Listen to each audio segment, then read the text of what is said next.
భాగ్యనగర్లో Mangalya shopping mall వారి ప్రారంభోత్సవాల జాతర సెప్టెంబర్ 29న శ్రీలీలా గారిచే మణికొండ మర్రి చెట్టునందు మంగళ్య షాపింగ్ మాల్స్ గొప్ప ప్రారంభోత్సవ ఆఫర్స్ మిస్ కాకండి. Mangalya shopping mall, Telangana, Andhra Pradesh.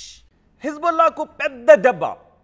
హిజ్బుల్లాపై Israel జరిపిన దాడిలో హిజ్బుల్లా చీఫ్ నస్రల్లాను చంపేశారు. నస్రల్లా చనిపోవడంతో ఇప్పుడు హిజ్బుల్లా అయోమయంలో ఉంది. ఇప్పుడు హిజ్బుల్లా చీఫ్గా ఎవరు ఎన్నికవుతారు, హిజ్బుల్లా టార్గెట్ ఏ విధంగా ఉంటుంది, హిజ్బుల్లా ప్రతీకారం ఏ విధంగా ఉంటుందనే చర్చ జరుగుతుంది. కానీ ఇజ్రాయెల్ జరిపిన దాడుల్లో మొత్తం హిజ్బుల్లా టాప్ లీడర్లందరినీ కూడా చంపేశారు, టాప్ లీడర్లందరినీ మట్టుబెట్టారు. 2024లోనే 13 మంది హిజ్బుల్లా టాప్ లీడర్స్ని చంపేసింది ఇజ్రాయెల్ టీం. ఇప్పుడు ఇజ్రాయెల్ జరిపిన దాడిలో హిజ్బుల్లా చీఫ్ కూడా చనిపోవడంతో ఎవరు నెక్స్ట్ చీఫ్ ఎవరు, దాని ప్రతీకారం ఏ విధంగా ఉంటుందనే పెద్ద చర్చ జరుగుతున్న సమయంలోనే అసలు ఎవరి నస్రల్లా హిజ్బుల్లా చీఫ్గా ఎలా ఎదిగాడు అన్నది కూడా ప్రపంచవ్యాప్తంగా పెద్ద ఎత్తున చర్చ జరుగుతుంది. ఆ వివరాలను కూడా నేను ఇప్పుడు మీకు అందించబోతున్నాను. ఇజ్రాయెల్ హిజ్బుల్లాపై జరిపిన దాడుల్లో నస్రల్లా కుమార్తెతో పాటు టాప్ లీడర్లు అందరూ కూడా చనిపోయారు. ఒక సెప్టెంబర్ నెలలోనే 4 హిజ్బుల్లా టాప్ లీడర్లు అందరూ కూడా చనిపోయారు. ఇప్పుడు ఆర్టీవీ స్క్రీన్ పైన చూస్తున్నారు. హిజ్బుల్లా ఆర్గనైజేషన్లో వీళ్ళు 7 top leaders. Hasan Nasrallah Hezbollah చీఫ్గా ఉన్నాడు. ఆ తర్వాత కనిపిస్తున్న ఈ 6 కూడా కీలక నేతలు. ఇందులో 13 మందిని 2024లోనే చంపేశారు. అందులో సెప్టెంబర్ నెలలోనే 6 మట్టుబెట్టారు. ఇజ్రాయెల్ తలుచుకుంది అంటే, ఇజ్రాయెల్ సీక్రెట్ ఏజెన్సీ తలుచుకుంది అంటే శత్రువు ప్రపంచ దేశాల్లో ఎక్కడున్నా కూడా వెతికి మరీ పట్టుకుని బంకర్లో కాదు, కలుగులో కాదు, ఎక్కడ దాక్కున్నా బయటకు లాగి మరీ చంపేస్తారు. గతం నుంచి కూడా మనం చూసుకున్నట్లయితే ఈ ట్రాక్ మనకి కనిపిస్తూనే ఉంది. హసన్ నస్రల్లా 1992లో హిజ్బుల్లా చీఫ్ను చంపిన దగ్గర నుంచి ఇప్పుడు హసన్ నస్రల్లాను చంపేంత వరకు కూడా ఇజ్రాయెల్ దళాలు చాలా కీలకంగా, చాలా పకడ్బందీగా, చాలా శక్తివంతంగా ప్రపంచ దేశాల్లో ఎక్కడ దాక్కున్నా కూడా వాళ్ళను చంపేంత వరకు కూడా నిద్రపోవు. Mossad, Israel secret agency Mossad ఇందులో చాలా కీలక పాత్ర పోషిస్తుంది.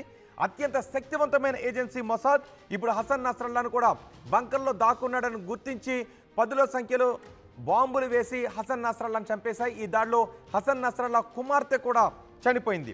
ఇప్పుడు మీరు ఆర్టీవీ స్క్రీన్ పైన చూస్తున్నారు 7 నేతలు. హసన్ నస్రల్లాతో పాటు మరో 6 నేతలు కూడా కనిపిస్తున్నారు. ఈ 6 నేతలను కూడా మట్టుబెట్టారు. హిజ్బుల్లా ఆపరేషన్ కమాండర్ ఫోర్స్కి హెడ్గా ఇబ్రహీం అకీల్ ఉన్నాడు. ఇబ్రహీం అకీల్ ఆపరేషన్ కమాండ్ ఫోర్స్కు హెడ్గా వ్యవహరిస్తూ ఉంటాడు. తర్వాత మనకి షుకూర్, హిజ్బుల్లా మిలిటరీ కమాండర్గా షుకూర్ వ్యవహరించేవాడు. ఈ షుకూర్ను కూడా మట్టుబెట్టింది.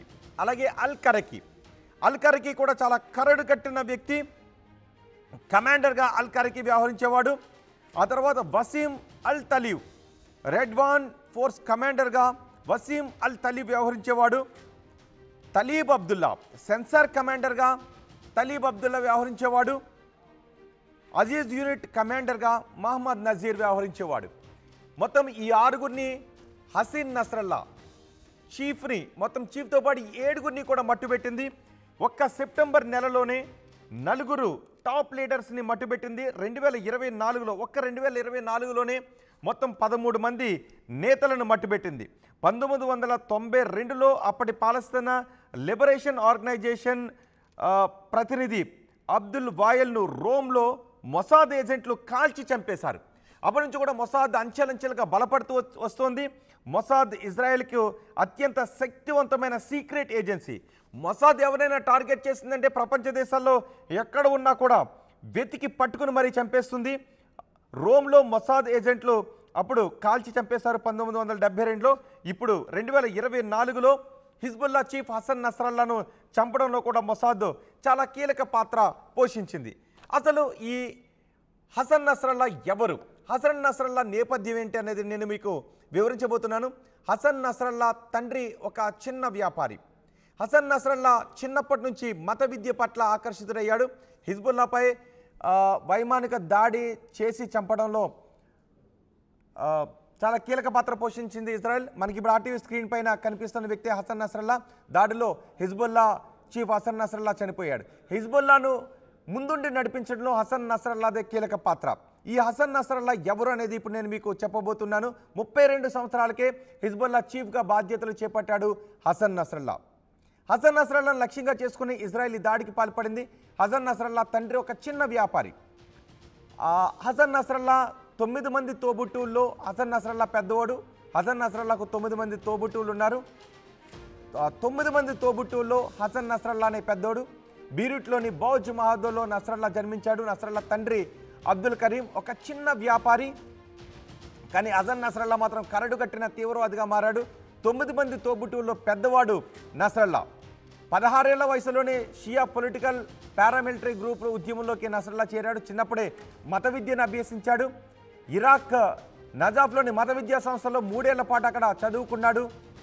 హసన్ నస్రల్లా 16 ఏళ్ల వయసులోనే షియా పొలిటికల్ పారామిలిటరీ గ్రూప్ ఉద్యమంలోకి నస్రల్లా ప్రవేశించాడు. మత విద్యలన్న మత విద్య కార్యకలాపాలన్న అతనికి చాలా ఇంట్రెస్ట్. ఫాతిమా యాసిన్ను పెళ్లి చేసుకున్నాడు నస్రల్లా. ఫాతిమా యాసిన్ను పెళ్లి చేసుకున్న తర్వాత 4 పిల్లలు ఉన్నారు. నస్రల్లాకి 4 పిల్లలు పుట్టారు. ఇప్పుడు కుమార్తె కూడా చనిపోయింది. లెబనాన్ రాజకీయాల్లో అత్యంత ప్రభావిత పవర్ బ్రోకర్గా నస్రల్లా మారాడు.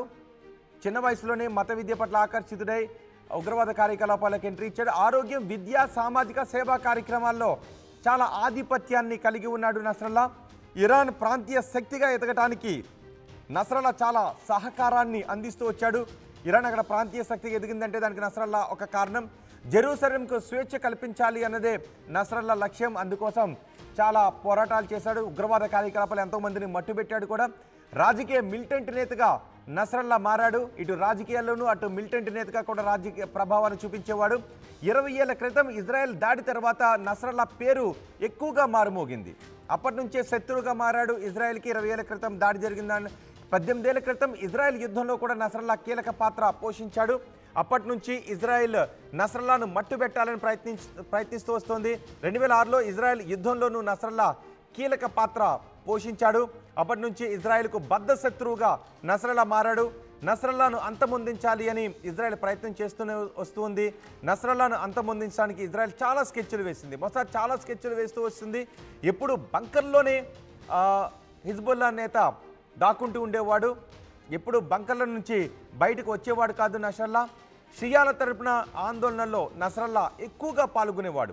1978లో నస్రల్లాను ఇరాక్ నుంచి బహిష్కరించాడు అప్పుడు అధ్యక్షుడు సద్దాం హుస్సేన్. ఆ తర్వాత రాజకీయ మెంటర్గా అబ్బాస్ అల్ ముసావితో పరిచయం ఏర్పడింది. 1982 జూన్లో హిజ్బుల్లాను ఏర్పాటు చేశారు. 1992లో ఇజ్రాయెల్ జరిపిన హెలికాప్టర్ దాడిలో మొసావి చనిపోయాడు. మొసావి హిజ్బుల్లా చీఫ్గా ఉండేవాడు. మొసావి చనిపోయిన తర్వాత హిజ్బుల్లా అధినేతగా నస్రల్లా నియామకం జరిగింది. అప్పటి నుంచి హిజ్బుల్లా చీఫ్గా నస్రల్లా ఉంటూ వచ్చాడు. ఇజ్రాయెల్పై ఎన్నో దాడులు చేస్తూ వచ్చాడు. ఇప్పుడు ఇజ్రాయెల్ జరిపిన దాడిలో నస్రల్లా కూడా చనిపోయాడు. ఇప్పుడు ఏం జరగబోతోంది? ఎవరు హిజ్బుల్లాను ముందుండి నడిపిస్తారు? ఎవరు హిజ్బుల్లా నేతగా ఎన్నికవుతారు అన్నది ఇప్పుడు చర్చనీయాంశంగా మారింది. అంతేకాదు ఇప్పుడు హిజ్బుల్లాకి ఇంత ఎదురుదెబ్బ తగిలిన నేపథ్యంలో హిజ్బుల్లా టాప్ కమాండర్లందరినీ కూడా ఇజ్రాయెల్ చంపేసిన నేపథ్యంలో ఇప్పుడు షాడో యూనిట్ రంగంలోకి దిగే అవకాశం ఉంది అని తెలుస్తోంది. 1992లో కూడా అప్పటి చీఫ్ను చంపిన తర్వాత ఈ షాడో యూనిట్ రంగంలోకి దిగింది. 910గా పిలుస్తారు. ఈ షాడో యూనిట్ రంగంలోకి దిగితే చాలా విధ్వంసకర కార్యకలాపాలు చేసే అవకాశం ఉంటుంది. విధ్వంసానికి పాల్పడుతుంది. అత్యంత ప్రమాదకరమైనటువంటి విభాగం హిజ్బుల్లాకు ఉన్నటువంటి విభాగాల్లో ఈ షాడో యూనిట్, బ్లాక్ యూనిట్ అంటారు. ఇది అత్యంత ప్రమాదకరమైన యూనిట్గా చెప్తుంటుంటారు. ఇప్పుడు ఈ యూనిట్ రంగంలోకి దిగే అవకాశం ఉంది. హిజ్బుల్లా చీఫ్ను ఇజ్రాయెల్ చంపేసిన నేపథ్యంలో ఈ యూనిట్ రంగంలోకి దిగితే ఎటువంటి విధ్వంస కార్యకలాపాలు జరిగే అవకాశం ఉంటుందనే ఒక భయం కూడా వ్యక్తమవుతుంది. మీకు నెక్స్ట్ వీడియోలో ఈ బ్లాక్ యూనిట్ గురించి కూడా నేను మీకు వివరాలు అందించబోతున్నాను. భాగ్యనగర్లో మంగళ్య షాపింగ్ మాల్ వారి ప్రారంభోత్సవాల జాతర సెప్టెంబర్ 22న కీర్తి సురేష్ చే Sudarshan theatre complex RTC cross roads నందు, సెప్టెంబర్ 27న సంయుక్త మీనన్ చే Narsing main road HP petrol bunk పక్కన.